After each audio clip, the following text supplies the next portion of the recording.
In the deep waters of the Lake Lerna, shrouded by mist and shadow, the Hydra made its home. Legends spoke of its many heads, some say 9, others whisper of 100, each one poised to strike with venomous teeth, while its breath reeked of decay and despair.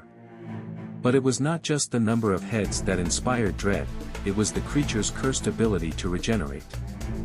For every head severed, 2 would grow in its place, a dark mockery of life and death. This was a creature that defied nature, embodying the chaos of a world where the monstrous and the divine intertwined. Local villages around Lake Lerna lived in a state of fear, their crops failing and their livestock disappearing into the depths of the water, swallowed whole by the Hydra. Fishermen dared not cast their nets into the lake, lest they invite the wrath of the beast. The tales of brave warriors who had ventured to slay the Hydra echoed in the taverns, each one ending in despair. "Beware the beast that dwells beneath the waters," they would say, their voices hushed, for the Hydra was a name spoken only in whispers. But hope arose in the form of a hero, Heracles, the son of Zeus, known for his incredible strength and unmatched courage. Tasked with one of his 12 labors by King Eurystheus, he set out to confront the Hydra, a challenge that would test not only his brawn but also his wit.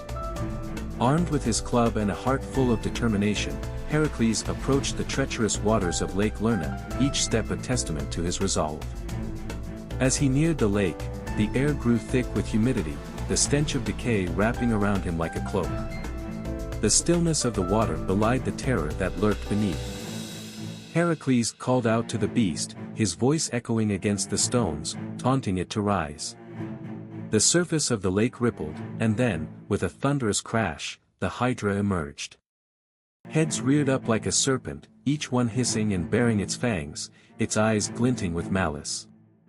In that moment, Heracles understood the true nature of his adversary. The battle was not just against a monster, but against the very essence of chaos that the Hydra represented. With a fierce battle cry, he lunged at the nearest head, swinging his club with all his might. The first strike landed true, and the head fell into the murky water, a victory that was short-lived. As the severed head sank, 2 more sprouted in its place, hissing in fury. Realizing that brute strength alone would not suffice, Heracles took a moment to reconsider his strategy. In the shadows of the trees, Iolaus, his loyal nephew, watched in awe.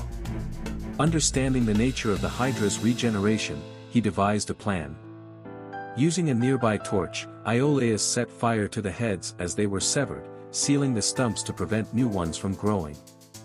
Together, they formed a bond, a partnership of might and intellect, embodying the harmony of strength and strategy.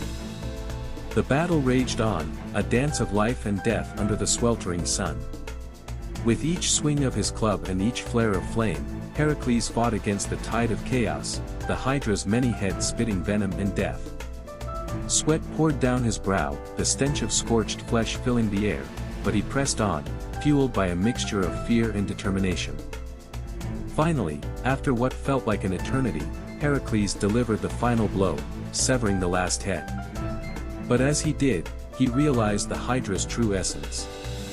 In its death throes, the creature's body unleashed a torrent of despair, dark magic seeping into the ground, threatening to corrupt the land itself.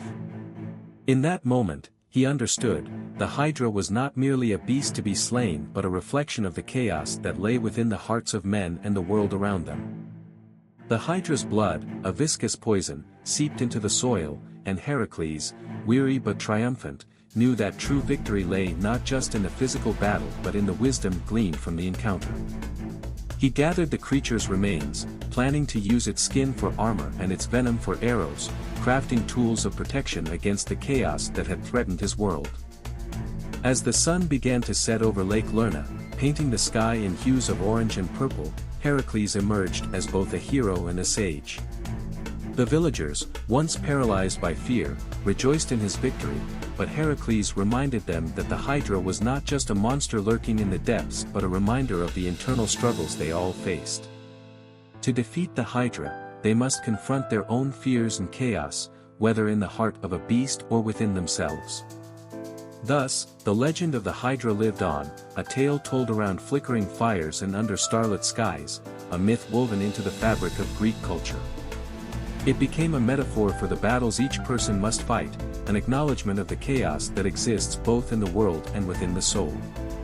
In the annals of history, the Hydra stood not only as a fearsome monster but also as a potent symbol of the eternal struggle between order and chaos, reminding all who heard its tale that true heroism lies in the ability to confront one's own inner demons.